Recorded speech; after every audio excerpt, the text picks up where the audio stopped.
Well, good morning. Welcome to Christ Table. My name is Kevin Young. I have the privilege of serving here at Christ Table as lead clergy. If you'd like to know more about Christ Table, all you got to do is visit the URL that's right there, www.christstable.today. When you're there, check out the email list, sign up for the email list so that you'll know everything that's going on around Christ Table. We're a group of people who are dedicated to being there for those who are disconnected, disillusioned, done with the church. You will find folks who are like you as a part of what we do here at Christ Table. If you'd like more information about this curriculum, this study that we're going through together, you can go right there, go.christstable.today/divinecomedy. There you can download a PDF of all of the curriculum for this study for absolutely free. We give it away. Now, I will say that if you want a printed copy of that curriculum, we do have very nice printed copies of the curriculum that's available in PDF online. It's the exact same thing. But a lot of folks love to support the ministry or love to just kind of have it already there and done for us. We'll get one of these to you very quickly. All you've got to do is click on the button on that website, go.christstable.today/divinecomedy. Click on the button that says get the box. You'll get a box that's filled with resources for this study in particular that includes, among other things, the Divine Comedy curriculum. So, one more thing before we get into today's study. If you are numbered among those who are on a journey of trying to reconcile where you are and where the church is, trying to work through trauma or harm or deconstruction, or know someone who is, this book is about my own journey through that and what helped me.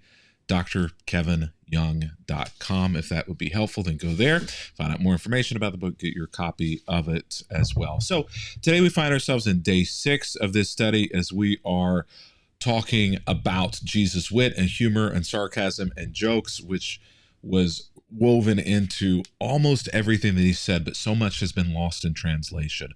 Today we look at another place where Jesus says something that would have gotten a chuckle from the audience, as well as kind of a knowing head nod, in that he was utilizing a frame of reference that was funny, but also was very insightful to some things that they were experiencing and seeing and the religious people around them.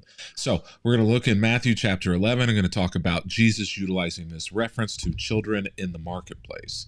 Let's go ahead and just jump into the text in Matthew chapter 11, where Jesus is frustrated by this generation of religious leaders that he has been dealing with that are always kind of flies in the ointment for him.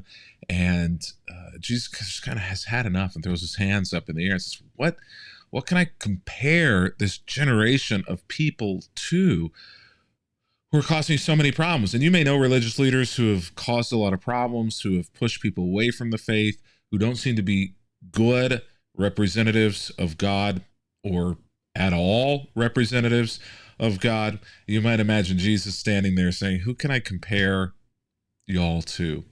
It's like children playing a game in a public square. They complain to their friends, we played wedding songs and you didn't dance. So we played funeral songs and you didn't mourn. For John didn't spend his time eating and drinking, and you say he's possessed by a demon. The Son of Man, Jesus is referring to himself there, on the other hand, feasts and drinks, and you say he's a glutton and a drunkard and a friend of tax collectors and sinners. But wisdom is shown to be right by its results. So Jesus is giving essentially an illustration here that would have been very familiar to everybody in Palestine, in and out of cities, and that anywhere where there was a marketplace, and every city had a marketplace. And during those days, Jesus confirmed something that would have been very normative, that there would have been children around everywhere, and those children would have been playing in the marketplace because their parents would have been either selling things or would have been buying things, would have been bargaining. And this would have been something that they would have done every single day because things needed to be fresh. There was no way to store most things. And so they would have been in the marketplace almost every day. And so these kids, it was almost like a recess or a playtime where they would be there with their friends, and they would find, they didn't have cell phones, so they'd have to find things to occupy themselves in order to stay out of their parents' hair. Apparently, many times they would mimic or recreate moments that they had celebrated themselves, weddings and funerals. Weddings happen a lot, and funerals probably happened a lot more. And so it would have been something that children would have been used to. Weddings, a cause for great celebration. Funerals, a cause for great sorrow. They would have, I even did. Growing up on the playground, we would oftentimes play church, and kids who grow up in a context of religion do that, right? They mimic, they form the choir, somebody will be the preacher, somebody will take up an offering, a collection, and they will mimic the things that they participate in, which for religious kids, this happens a lot, and especially then when there weren't other things occupying their time. So weddings, they would have been playing flutes, they would have been singing, and great joyous laughter would have been taking place there. And then also funerals as well, where the dirge music is played and there's great sorrow and mourning, and they probably would mock many times the folks who would scream and cry and mourn because they didn't have that kind of connection that people would have done at funerals. And so this would have been a playtime, and Jesus likens that situation to the adults. He compares their situation to the kids and essentially says, you aren't happy and you aren't sad, but you say that that's what you want. You say, essentially, and let's just go back and read it here. John didn't spend his time eating and drinking, which you said was the way that life should be lived in holding back from excess, in making sacrifices, and not living in a way in which you are enjoying life, that you should be legalistic, that you should withhold, that you should, prevent the body, you should beat the body into submission. John did that. John the Baptist more than anybody else. And you said of him, he's possessed by a demon. On the opposite side of that, if you don't want people living as though they're austere and disconnected and pious and holier than thou, if you don't want people living that way, because John was living that way, you didn't like him. Well, I'm the opposite of that. John lived in one way, but I live the opposite of that.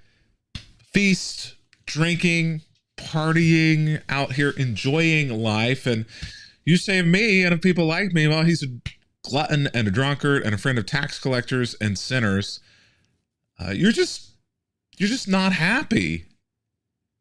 You say we're supposed to live one way, be serious, and then when somebody lives seriously, you're not happy with them. You say they're possessed by a demon, by the devil. You say we're supposed to be joyful, that God's supposed to give us joy. When somebody lives with joy, like me, eat, drink, and be merry, then you say that I'm a glutton and a drunkard. But wisdom is shown to be right by the results.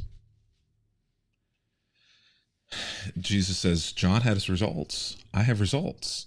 And you may not be happy with John, and you may not be happy with me, but that may point to something that is broken more deeply within yourself, because maybe you're just not happy.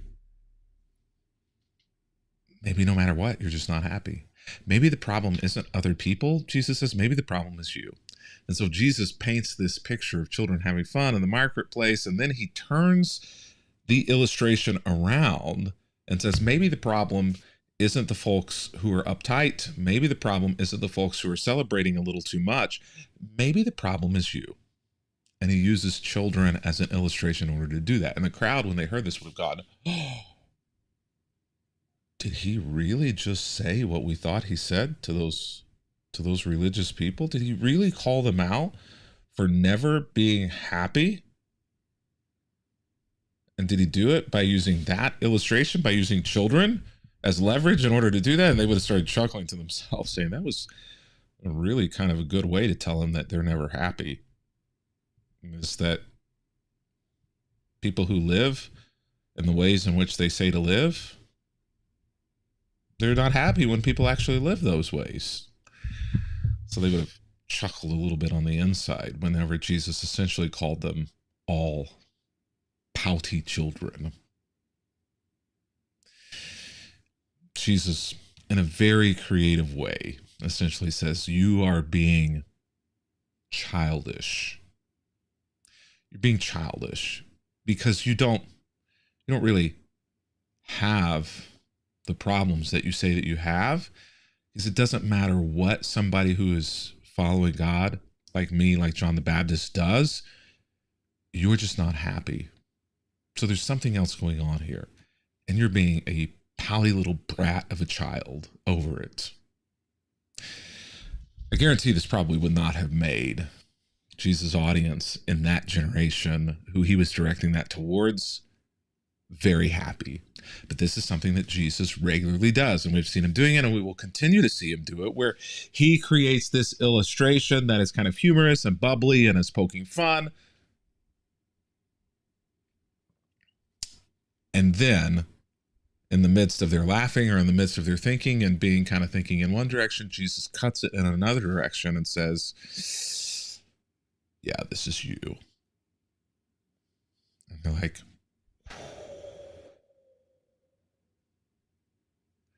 and in that moment, we have a decision to make. Whether or not we actually listen, consider, and make a heart change, or throw up the wall and say, that's either not me, or we throw up the wall and say, you have a problem. I'm upset and angry with you for pointing out truth to me. If you want to know what happened, just keep reading the rest of the story, right? In fact, we're right now in the season of Lent. We'll find out what happens here as we progress towards Holy Week and the crucifixion of Jesus. Well, it's been good to be with you today. Looking forward to being back with you tomorrow as we continue on in this study. Want to make sure that you have the opportunity to get the curriculum so that you can join us for the rest of these days in Divine Comedy. go.christstable.today/divinecomedy. Download that PDF there so that you can join in and go ahead and go deeper into the study after this video. It's been good to be with you today. Look forward to being back with you tomorrow as we continue